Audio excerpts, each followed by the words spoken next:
রাজ্য সরকারের নোটিশ এবং সেই সঙ্গে সন্ধ্যা বাড়তে বাড়তে আন্দোলনের ঝাঁজের তীব্রতা আরও বাড়তে শুরু করেছে। এই মুহূর্তে আপনারা দেখতে পাচ্ছেন এতক্ষণ গ্রুপ ডি এবং গ্রুপ সি কর্মীরা এই জায়গাটুকুকে ব্লক করেছিল, এই রাস্তাটা ব্লক করেছিল। যখনই রাজ্য সরকার নোটিশ জারি করলো যে যোগ্য এবং অযোগ্য শিক্ষকরা স্কুলে জয়েন করতে পারবে কিন্তু এবং তারা ডিসেম্বরের 31 তারিখ পর্যন্ত স্যালারি পাবে, কিন্তু যোগ্য অশিক্ষক কর্মী অর্থাৎ গ্রুপ সি এবং গ্রুপ ডিরা স্যালারি তাদের বন্ধ হয়ে গেল এই মাস থেকেই। সেই নোটিফিকেশান হওয়ার সঙ্গে সঙ্গে আন্দোলনের ঝাঁজ এবং তীব্রতা বাড়তে শুরু করেছে।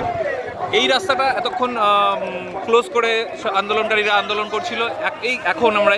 এখন গ্রুপ এবং শিক্ষাকর্মীরা এই রাস্তা এবং সেই সঙ্গে এই রাস্তা এবং এই রাস্তা করুণাময়ী পুরো চত্বরটাকে পুরো ব্লক করে রেখেছে। ঠিক আছে, এই মুহূর্তে তাদের দাবি যে রাজ্য সরকারের কেউ একজন এসে দেখা করুক এবং একটা সদর্থক কোনো বার্তা তাদেরকে দিক, তারপরেই তারা এই আন্দোলন থামাবে। না হলে এই আন্দোলনের তীব্রতা আরও যত রাত বাড়বে ততই বাড়তে থাকবে।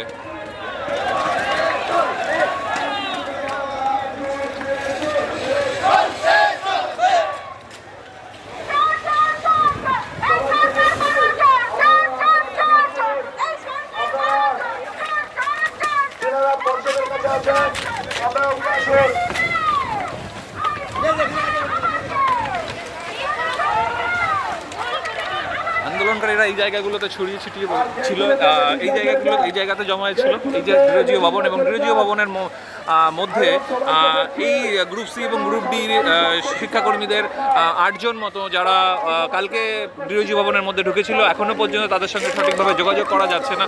তারা ঠিক মতন খাবার পাচ্ছে না, বাথরুম পাচ্ছে না, এবং সেই সঙ্গে তাদেরকে ইলেকট্রিসিটি লাইনটাও কেটে দেওয়া হয়েছে। এই গরমের মধ্যে তারা প্রচণ্ড কষ্ট পাচ্ছে তার মধ্যে, কিন্তু গ্রুপ ডি গ্রুপ সি কর্মীদের ওদের সঙ্গে কেউ যোগাযোগ করতে পারছে না।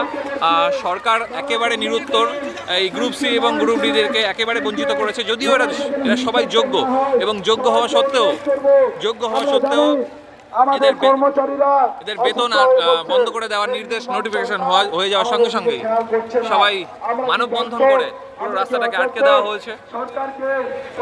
এই মুহূর্তে পুরো আপনারা দেখছেন করুণাময়ী বাস স্ট্যান্ডটাকে, পুরো চত্বরটাকেই মানববন্ধনের মাধ্যমে প্রথমত গার্ডওয়াল দিয়ে আটকে দেওয়া হয়েছে, এবং সেই সঙ্গে মানববন্ধনের মাধ্যমে আন্দোলনকারীরা ছড়িয়ে ছিটিয়ে পুরো করুণাময়ী চত্বরটাকে পুরো